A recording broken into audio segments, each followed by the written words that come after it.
Hello there, and welcome to Negotiating in South America template. Before we dive into the details of this template, let me introduce myself first. My name is Aleksandra Panic, and I'm the head of product of Procurement Tactics. I'm really glad that you're here.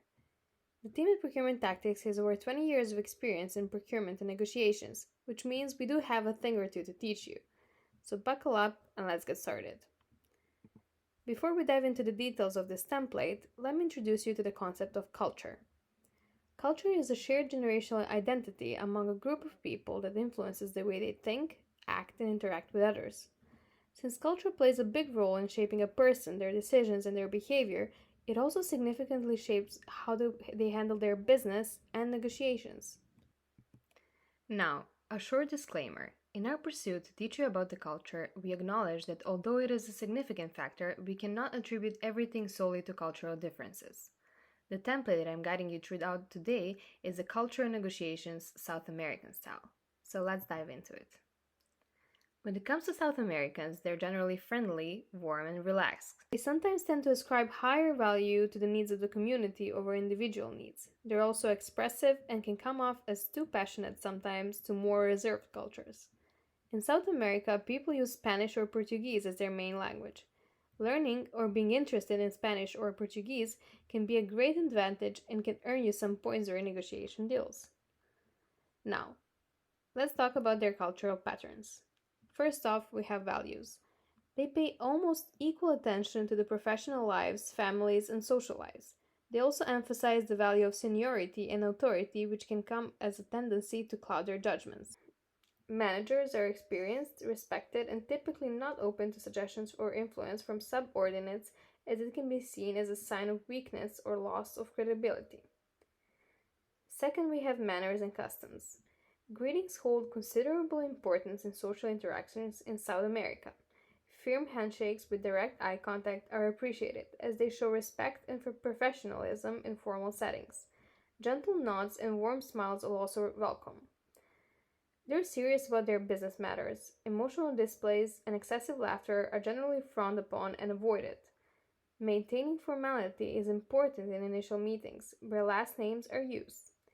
Using professional titles when greeting or introducing somebody is common, and discussions may occasionally include social topics, but sensitive topics should be avoided. Third, we have the ways of thinking. In South America, personal connections and relationships are prioritized over adherence to rules and schedules. For South Americans, it's common for business meetings to start late and to have interruptions. They value flexibility and adaptability, often relying on intuition and emotion in decision making rather than logic and analysis. Emphasis on interpersonal relationships fosters a sense of community and collaboration, where individuals may prioritize the group's well being over the individual needs. Next up is the relationship building or the negotiation styles. Building personal connections is crucial for business success in South America, especially at higher levels. Before diving into the business discussions, establishing personal relationships is prioritized, which gives business matters a slow pace. Cold calling isn't effective. Instead, invest time in connecting with the right individuals and understanding local bureaucracy. Now, what about South Americans' negotiation styles? In Latin American culture, there is a strong link between personal and professional realms, often involving favors. Social status is determined by one person's ability to leverage their network. Furthermore, decision-making and deal closing are done based on personal relationships rather than purely professional considerations. Negotiators in South America often prioritize face-to-face interactions. In negotiations, they tend to be rigid and tough, but less detailed and more dependent on mutual understanding. They expect immediate results and tend to choose a negotiation among friends. Generally, the negotiation style of South Americans is integrative and sometimes distributive, depending on the context of the negotiation or business meeting.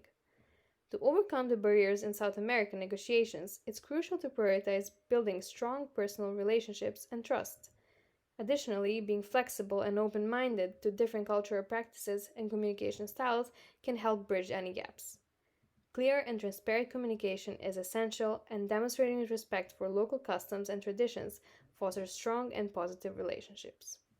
Having covered the fundamentals and culture of South America, it's time to reveal the 3 selected countries. First off is Argentina. For Argentinian negotiators, work as a team is important, so they tend to do their negotiations with people who they trust and like. They view negotiations as a problem to be solved together, expecting long term commitments and benefits. They also don't like sharing sensitive information, but are quite good at learning about their counterparts' information. Negotiations, they tend to be holistic and jump between topics instead of tackling topics sequentially. Negotiators from monochronic cultures such as Germany, the UK, or the US may find this approach confusing or even irritating, but whatever the case is, anger and irritation should not be a reaction to this approach. Instead, bargaining progress should be kept track of, and areas where agreement already exists should be emphasized. When having negotiations with them, please do remain non confrontational, avoid direct conflict, prepare, be careful and keep your emotions at bay, initiate small talk before business, establish a good relationship, exchange business cards, and do your research. And please do not show irritation or anger, push for concessions, bargain or haggle, be rude or disrespectful, have hard self approach, not be late for meetings, take things personally, rush negotiations, feel offended by interruptions, or immediately jump to negotiations. Second on, we have Brazil. 2 words that describe typical Brazilian negotiators are competitive and bold. They are dynamic and energetic in their approach to negotiations. Brazilian negotiators are also group oriented, preferring long term relationships with their counterparts. They tend to dislike haggling but will do hard bargaining. Some may value increases in status or power and will be willing to accept such results in negotiations aside from financial gains. Bargaining exchanges can be extensive and concessions are hard to come by. Make sure that you give yourself room for concessions at different stages and always ask the other side to reciprocate if you make one. They tend to be misleading and withhold information until they feel they can trust you. When having negotiations with them, please do remain non confrontational, leverage your relationships, keep track of the bargaining process, be careful with offering your best offer, keep your cool, greet everyone with a handshake, be friendly and welcoming, research common greetings and customs beforehand, accept offers for help. Please do not show frustration, be irritated or annoyed, hurt their pride and make them conscious, lose your temper or be impatient, rush negotiations, be afraid of physical contact, call them Latin Americans, feel offended by interruptions, or be aggressive or boastful. Then we have Chile. Their warmth, friendliness, and approachable nature balance out the seriousness of their negotiations. Negotiation pacing tends to be slow and they dislike bargaining. Their preferred negotiation style is straightforward. However, sometimes they employ deceptive techniques, which are infrequent but should be looked out after. These deceptive techniques can be things like being selective in the information they expose, showing less interest in negotiations, etc. These techniques should not be taken seriously or used as a retaliation against your counterpart. Chilean negotiators believe that negotiations should produce win-win results, and they expect their negotiation partners to do the same, putting high value on trust.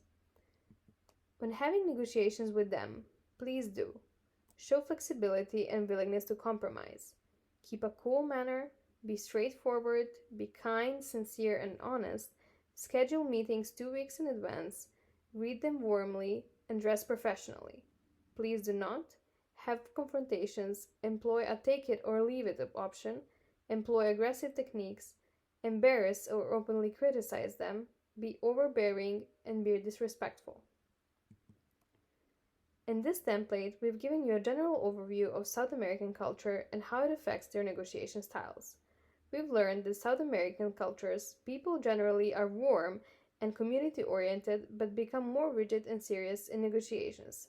Formality and indirect communication prevail in business settings, with personal connections often influencing decisions. If you want to know more about how culture influences negotiation, please check out our Culture Impact on Negotiations course, as well as the other courses that we offer. Once again, this has been Aleksandra Panic, and we hope that you take these lessons with you when you find yourself negotiating internationally.